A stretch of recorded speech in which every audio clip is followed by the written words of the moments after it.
So now for tonight's program, I am pleased to have with us Anna Edwards to talk about the Homestead Act of 1862 and the Black Exodus of 1879. Anna is one of our visitor engagement associates, but she also has a long career in public history.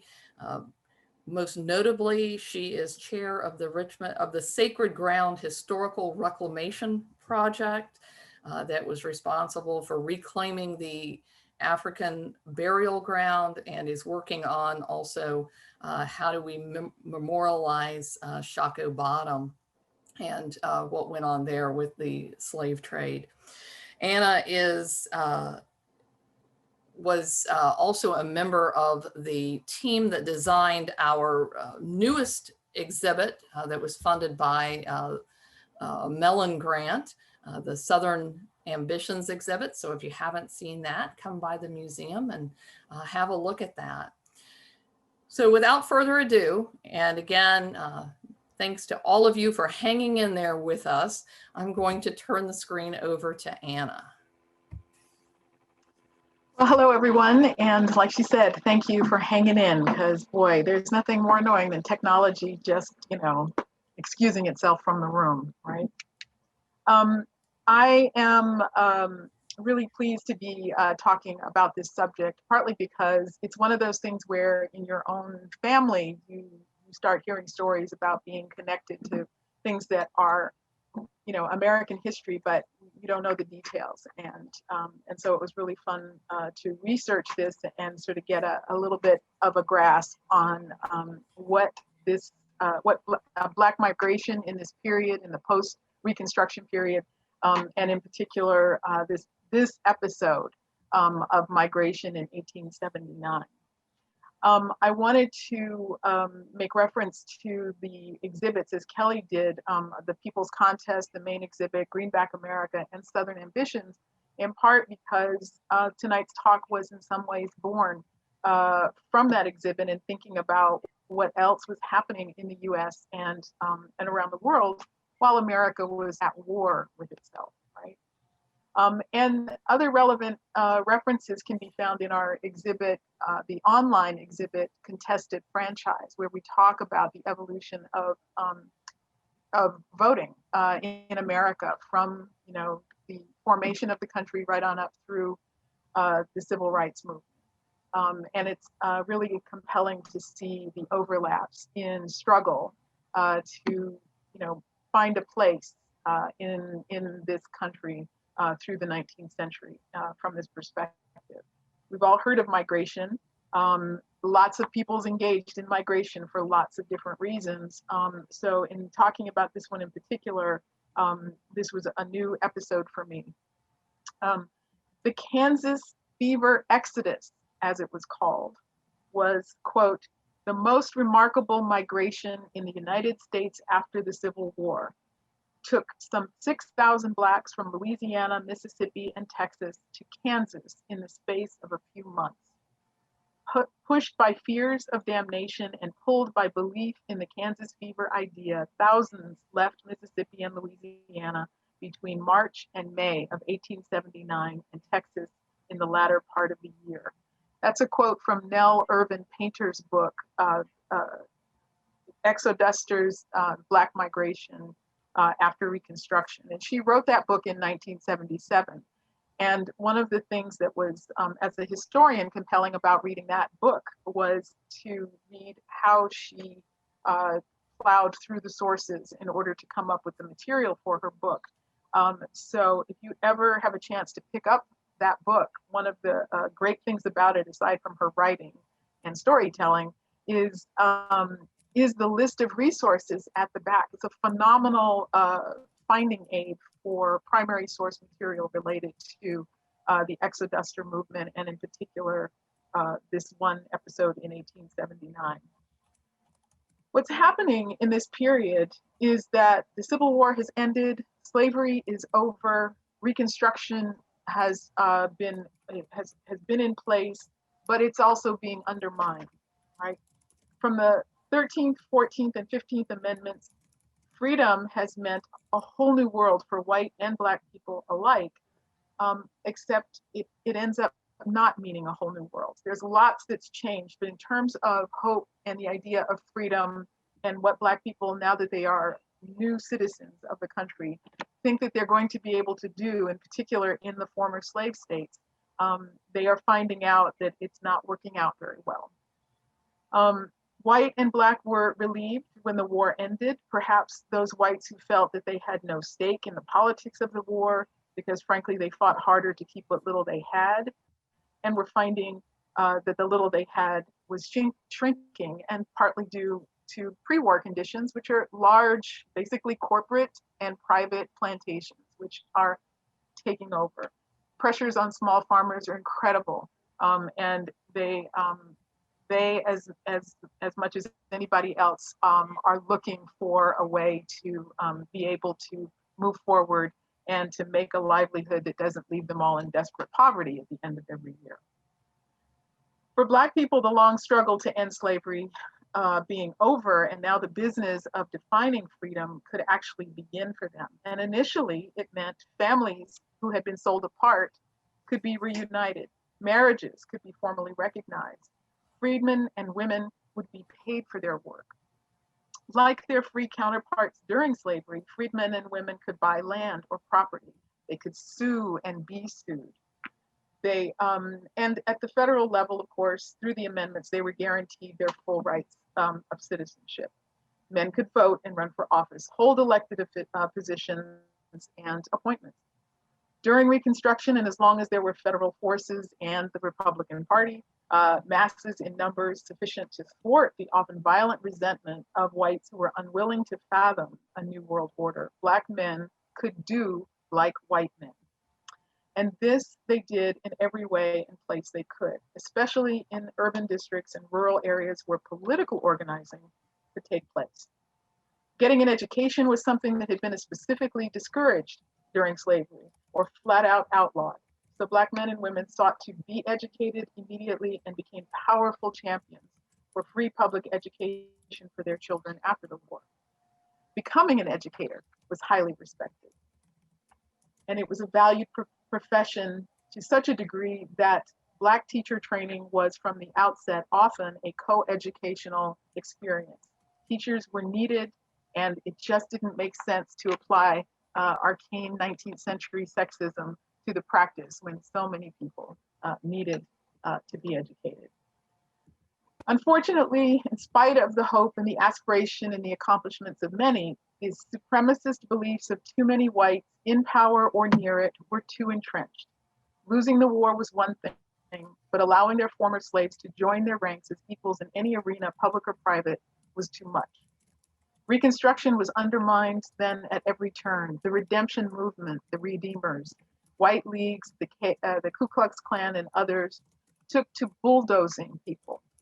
Bulldozing is a term that I read for the first time in Nell Irvin Painter's book, and it specifically refers to an extra-legal terror tactic employed by these kinds of organizations to make Black people afraid to live out their new hard-won status as US citizens.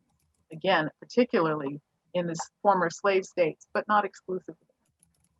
Post-war Black codes were a reassertion of the legal means created specifically to curtail Black autonomy and mobility, requiring Black people to carry passes when walking public roads or proof of employment to avoid being arrested for vagrancy, and prison terms that led to convict labor. And to let non-cooperative people of both races know that there was no safety for them in a democratic South in this period. So gradually people began to decide it was time to go.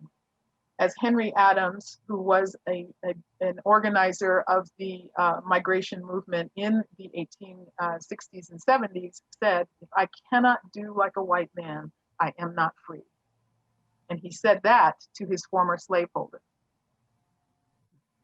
So let's look at migration for a minute in relation to the United States and the Southern states, which became the Confederate States' Western ambitions.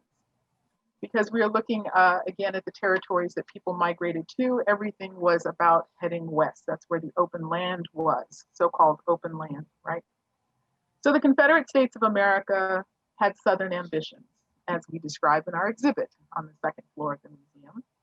And essentially, they were how best to pursue their own ideas for growing the nation. They had developed those ambitions over several decades, and those ambitions, while firmly a part of their political activities and motivations behind what laws they sought to have passed and what access they sought to have going forward, these plans were disrupted by the outbreak of the Civil War, and they were forced to adapt as the circumstances changed their ideas of how to expand slavery and how to implement free trade and to expand the Cotton Kingdom. They only abandoned these ambitions when the war itself was finally lost to them. But the United States and the Confederate States had looked to the West for their dreams of expansion from the earliest years of the 19th century. The Lincoln administration and Congress demonstrated their intent and ability to move their plans for continental conquest through the passage of two key pieces of legislation, the Homestead Act and the Pacific Railway Act, both of 1862. This was something that I found a little interesting while we were working on the Southern Ambitions exhibit, in part because as if the war wasn't enough to have going on, suddenly these two major pieces of legislation are put in place and masses of people are trying to take advantage of it. So basically encouraging migration right in the middle of a war. It's kind of an interesting thing to think about, especially as manpower was considered a valuable resource for conducting a war. Granted, the United States had tended to have more men to recruit, but nonetheless, it always seemed to me a kind of an interesting moment to begin to send people out of the region. Now, the Homestead Act was passed on May 20th in 1862, and the Pacific Railway Act was passed in July, so just a few months later. The Homestead Act encouraged Western migration by providing settlers 160 acres of public land. In exchange, homesteaders paid a small filing fee and were required to complete 5 years of continuous residence before receiving ownership of the land. Conversely, after 6 months of residency, homesteaders who had the option also had the option of purchasing the land from the government for $1.25 per acre. The Homestead Act led to the distribution of 80 million acres of public land between 1862 and 1900.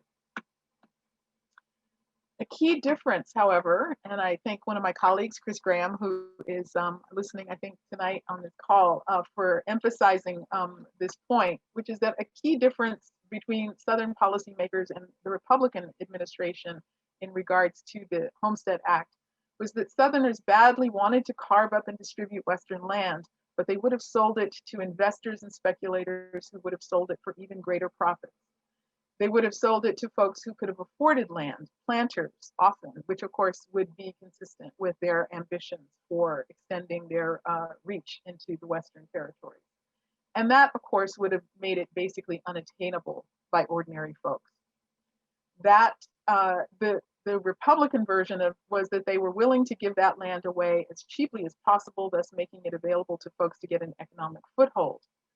Of course, the experience of Native Americans describing these lands as open and available, and the way that it played out in the end by massive giveaways to railway corporations and speculators paved the way for the really terrible inequities over access to economic resources in that period. So we are always talking about intention versus what actually happened, right? And all of those things combine to create specific conditions that people are having to deal with. The Railway Act established, among other things, the Union and Pacific Railroad Company, and gave that corporation the specific infrastructure tools to be able to implement its plan, authorizing them and empowering them to lay out, locate, construct, furnish, maintain, and enjoy a continuous railroad and telegraph with the appurtenances. So everything that they needed to make that railroad work. So clearly the mandate from the federal government was that this railroad had priority. When the Homestead Homestead Act was passed to encourage that westward occupation and settlement of Western lands by citizens and potential citizens through land acquisition.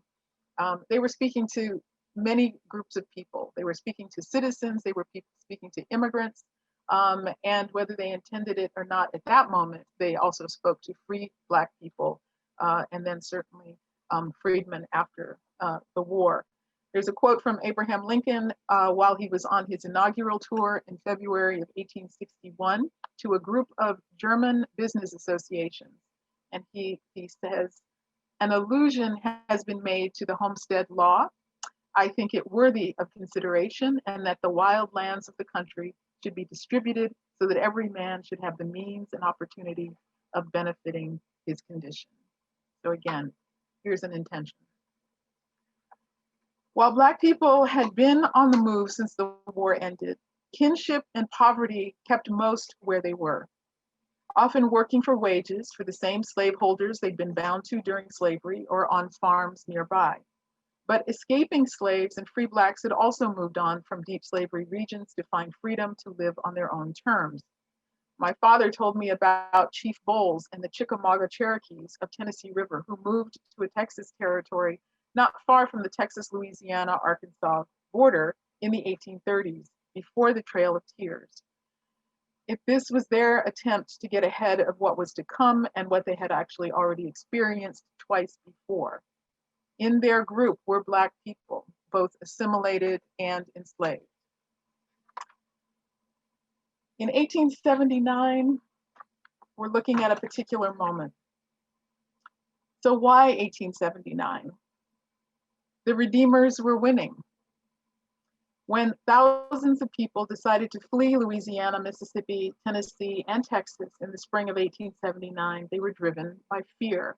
Fear of physical violence, yes, but also the fear of the wholesale reversal of Reconstruction era progress and concretization of practices that would ensure as near a condition to pre-war slavery as possible.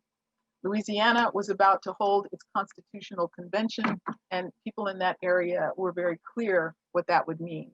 We enter a period where the slave states are rewriting their constitutions, and as the Redeemer movement and the federal government, Redeemer movement is on the rise, the federal government is backing out of the South, then we begin to see some of the traditional Southern leaders move back into position and begin to reinsert these conditions. Why Kansas? Here's a quote. In 1879, an African-American man from Louisiana wrote a letter to the governor of Kansas that read in part, "I am very anxious to reach your state, not just because of the great race now made for it, but because of the sacredness of her soil, washed by the blood of humanitarians for the cause of Black freedom." As a battleground state between pro-slavery and anti-slavery forces before and during the Civil War, and while there were plenty of residents who disagreed, the state's political and cultural identity, its narrative, was that it was an anti-slavery state.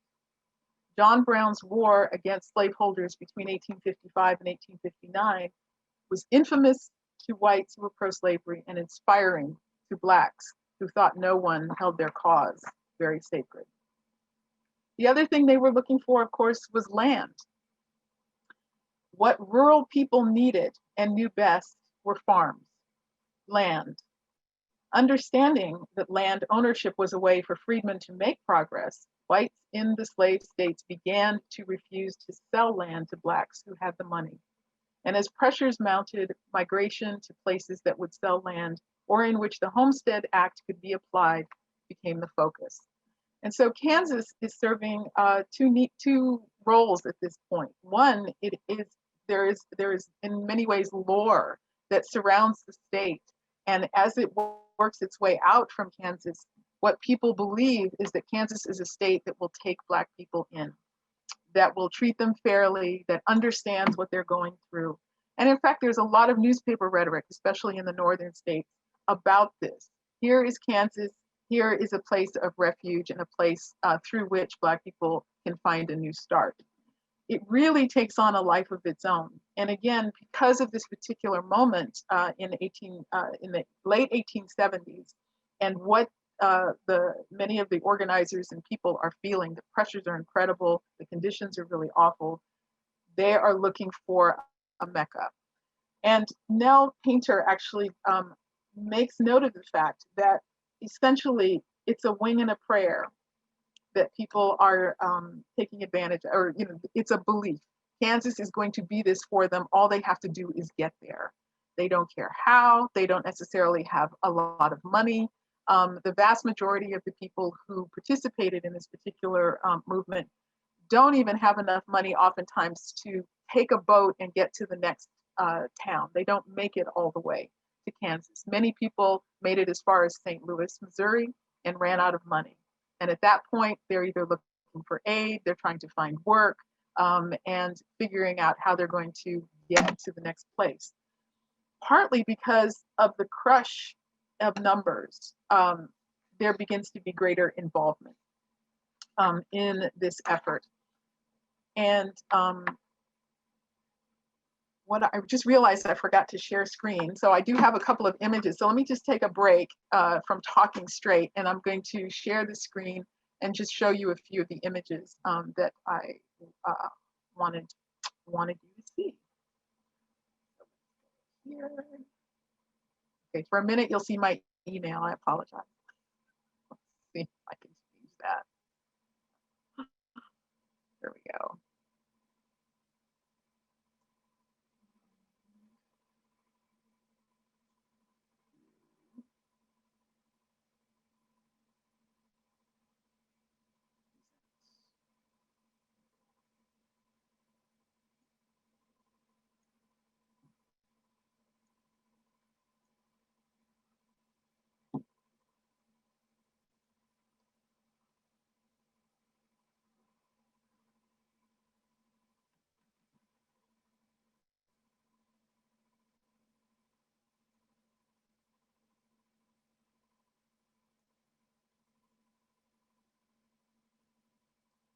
Okay, this first slide is a poster, and you can see from the headline, they're all out. Ho for Kansas, brethren and friends and fellow citizens. I feel thankful to inform you that the Real Estate and Homestead Association will leave here the 15th of April, 1878, in pursuit of homes in the southwestern lands of America. This is one example of the kind of promotional poster that was being put out in this year or so before what ends up becoming this critical moment in 1879. And the name at the bottom of this poster, Benjamin Singleton, better known as Old Pap, this was a man who had grown up and grown old in slavery in Tennessee. And he had worked as a cabinet maker. He had been sold several times and finally ran away to Canada. And then after a while decided he didn't want to just abandon his fellow enslaved people, and came back to the States and stayed in Detroit for a while. And he actually apparently ran a boarding house that was for anyone, but really it was also a means for him to provide shelter for fugitive slaves like himself. He returned to Tennessee after the war and began to try to, again, build his life, but he also was really concerned about the general condition of Black people in Tennessee at that time, and eventually began to try to buy land there and kept being refused. And in particular, as they found out that he was intending to create settlements even there, they really didn't want him to do that. And so he then began to think about the Homestead Act and applying that. And from the early 1870s on, he and others began to look at Kansas as the ideal place for trying to buy land or through the Homestead Act. One of the other people who was well known at this time was a man named Henry Adams, and he was from Louisiana. And where Singleton was older and was very much invested in land deals, even in Tennessee, Henry Adams was known as a healer. He was much younger. He was only in his 30s in 1879. And he had actually grown up more as an adult during the Reconstruction period. And his learning was in the environment of Reconstruction and radical republicanism. So he was younger, he was fiery, and he was very concerned with his people on the level of the repression that they were experiencing. Singleton seemed, if you were going to split their focus, it would be that he was more interested in prosperity. But both of them, even though they never met, completely agreed on the people did not really stand a chance of making progress as long as they remained in the slave states. So they were wholly pro-migration. This is an image of the Homestead Act. You don't have to read it. You wouldn't be able to if I left you the time to do it.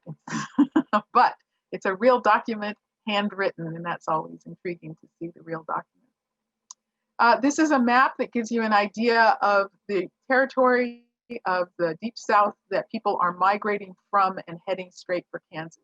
Unfortunately, this map doesn't show the Mississippi River very well, and that's really an important waterway which takes people from Mississippi and Tennessee on to Kansas via that river. And of course, they have to go through Missouri. And the last city in Missouri on the way to Kansas was St. Louis. And it ended up becoming a major refugee center because, as I described, people ran out of money. They didn't have a lot to begin with, and they would run out of money. And so St. Louis, as a major city, at least on the scale of things at that time, becomes a logical place for people to end up sort of congregating, setting up tent camps, asking for aid, trying to figure out how they're going to make it to the next place, which is Kansas. The first city in Kansas was Wyandotte, and Wyandotte was literally right at a meeting of two rivers, and I apologize for forgetting the name of the other river, but it's the Missouri River and another major river, and this town is right there, and that makes it an ideal landing spot for people coming into Kansas at that moment. And what happens to Wyandotte is really interesting. This is a quote from a paper that was written in 1960. Since early March, the Negroes from the river parishes and counties of Louisiana and Mississippi had been pushing up the Mississippi River aboard steamboats bound for Kansas. Most of the migrants, however, became stalled in St. Louis from lack of money and were only able to resume their journey to Kansas with the help of their colored brethren of that city. To those who had watched the northern progress of the migration, it came as no surprise, therefore, when the first group of 150 to 200 freedmen arrived at Wyandotte, Kansas, during the week of March 23rd, aboard the steamer Fannie Lewis. This writer will go on to report that within a month, more than 1,000 people arrived in this tiny town.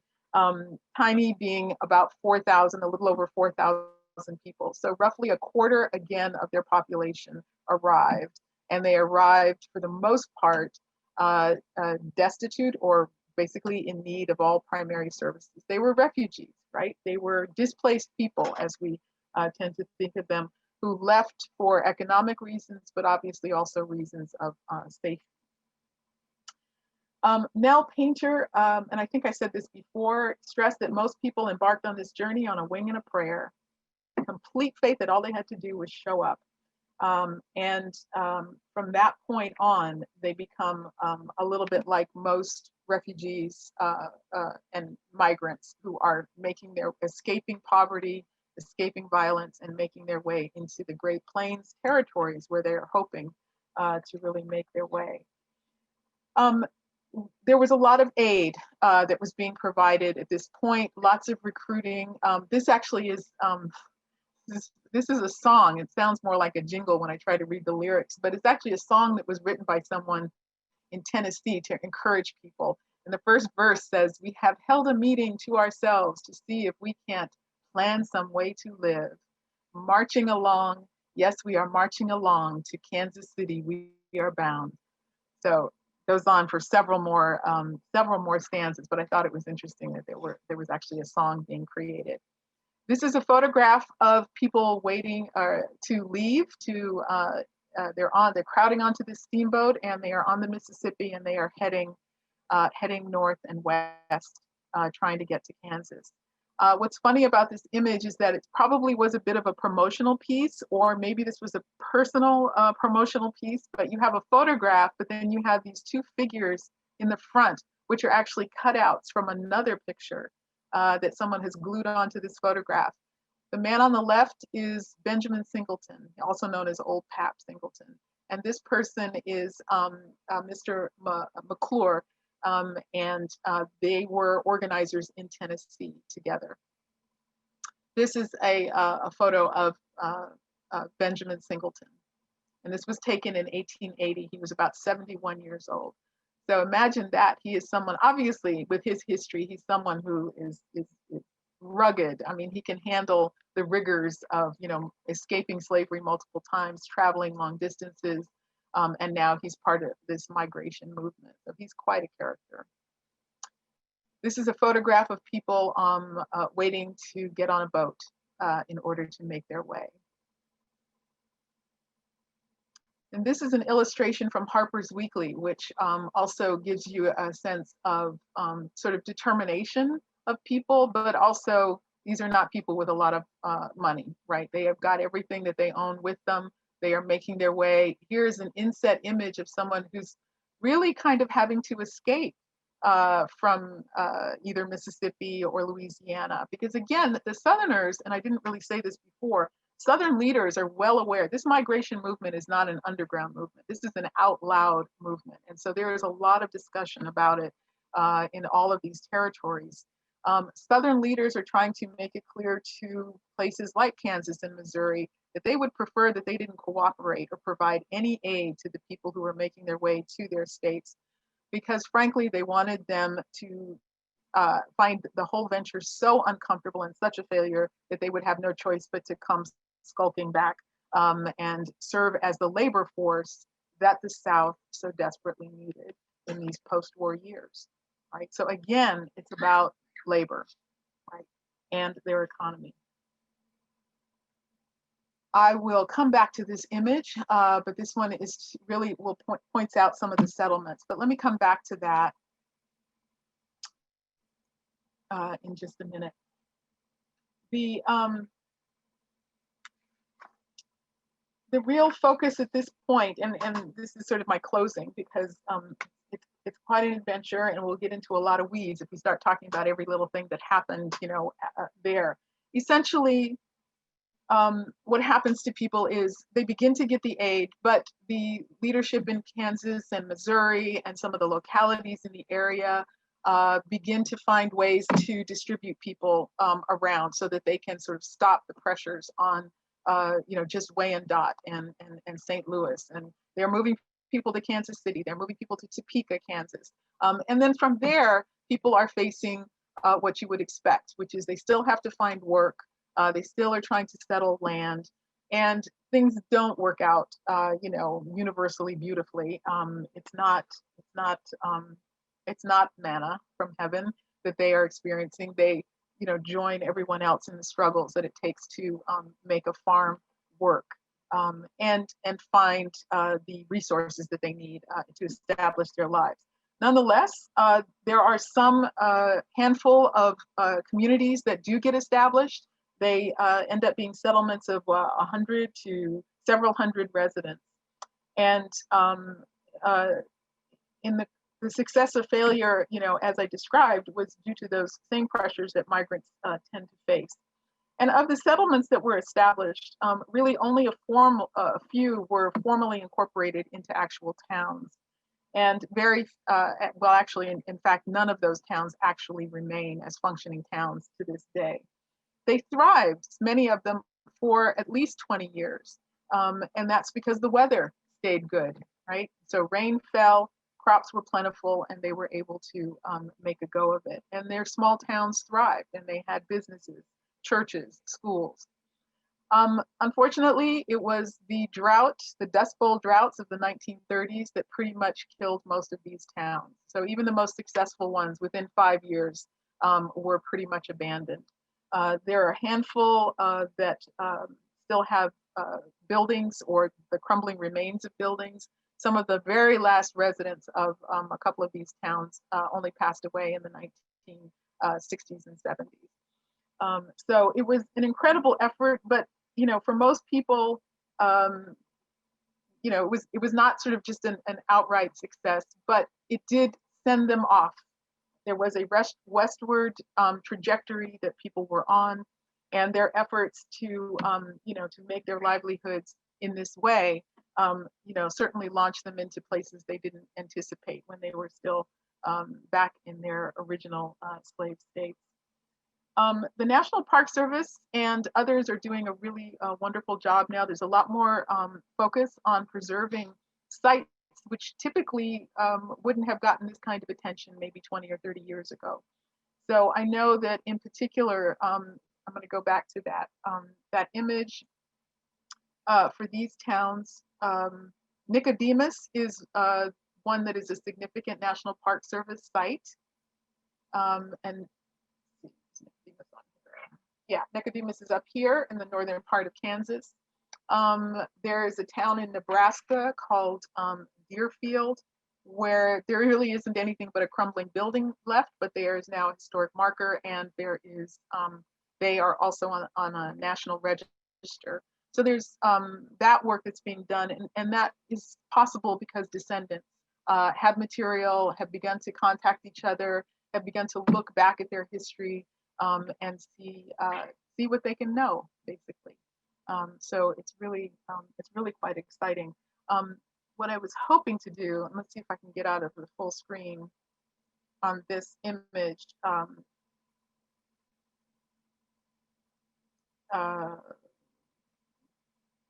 No, okay, so that's all right. My recommendation was going to be one, see if you can find a copy of this book.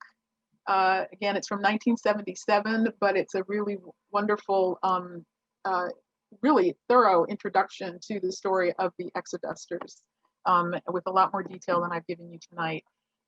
And the National Park Service sites, if you just put in exodusters, you'll get a lot of good material about work that's been done recently. And then the last thing I'll say is that, part of this is an effort we are the American Civil War Museum, and for a long time our stories have been centered on Virginia and Richmond. And it's, but the Civil War, encompassed a tremendous geographical area, and things that happened in one place had an impact on places and events in other places. So this is one of those stories that drew my attention and that I thought it would be good to put some emphasis on. And with that, I will stop talking. And if you have any questions, I'm happy to take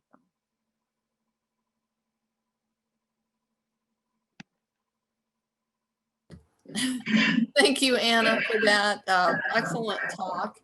And yeah, if anybody has questions, feel free to put them in the chat as you usually do. I'll go back here and look and just see. I don't know that any questions came in, but let's see. There was somebody said, then they would have headed up the Missouri River too.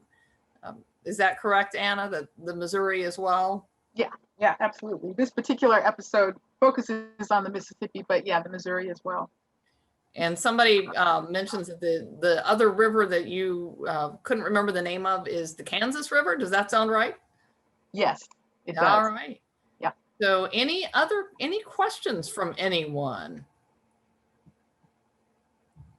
We had a little bit in the chat, but that looks like it's about it. Okay, here's one from Chris.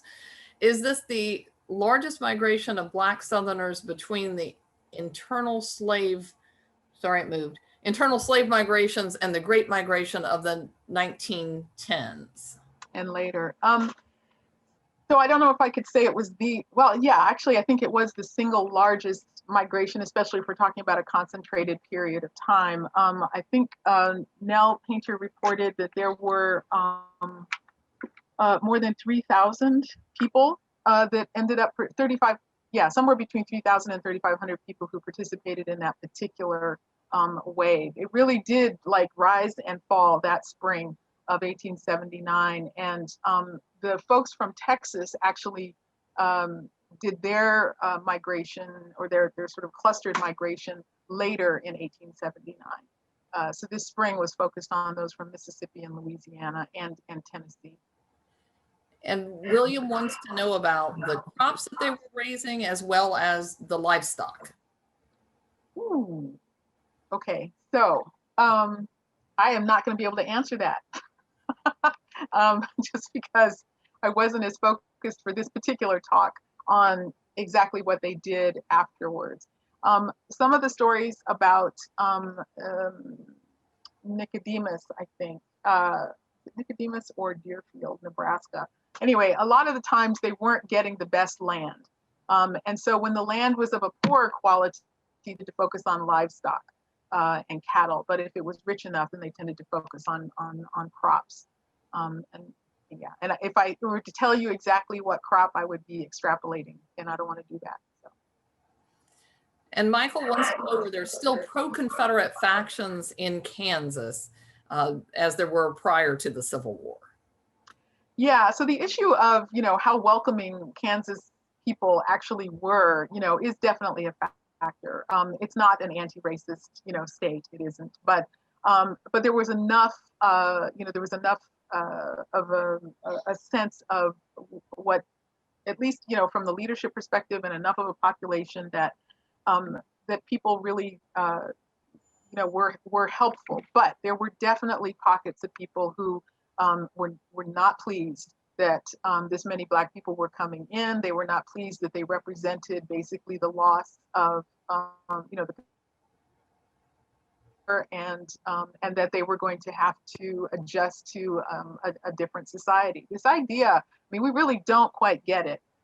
What it meant to people who really believed that they were supposed to be at this rung of society, to then have people from a lower rung of society actually be able to look them directly in the eye and have a conversation, right? Something as simple as that was considered an affront that could warrant somebody being beaten or killed, and certainly being put at a disadvantage in terms of their economic situation, or just, harassed in some way.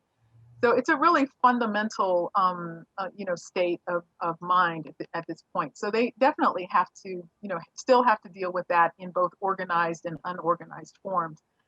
One of the things that Nell Painter also stressed in her piece was that, as you move out to these, settlements and out into the prairies and the plains where people are literally carving out, one farm or a small cluster, and they don't know anything about where they are, is that people are very interdependent. And so there's one of the communities that was so interesting was, I think it's the Deerfield, Nebraska settlement, because it was actually settled by an interracial couple.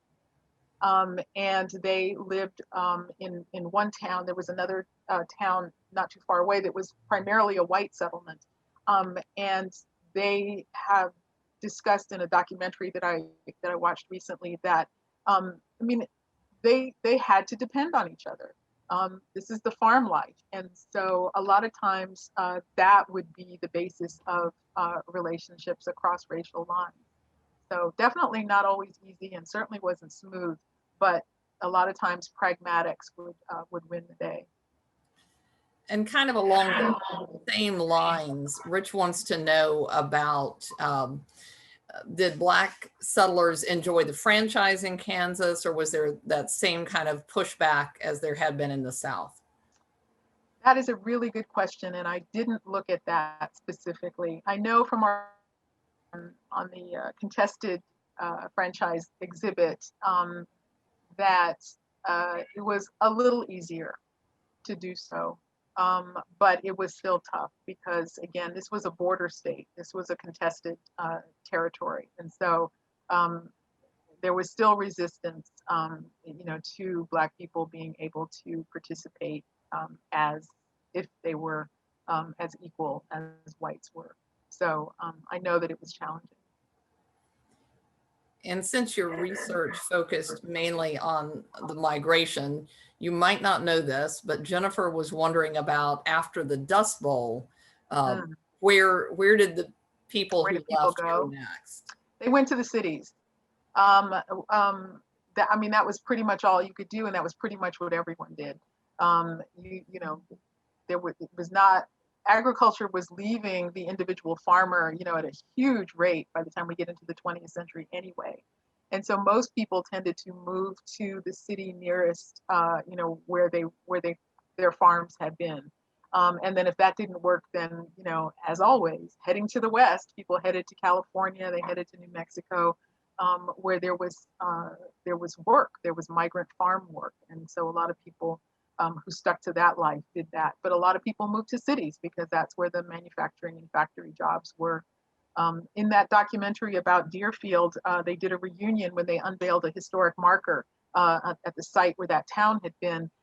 And one of the descendants talked about the fact that they had moved from that Nebraska settlement to Denver, Colorado, and that there was an entire neighborhood of Denver, Colorado that was made up of people who had been a part of that community. So they kind of took their whole story with them.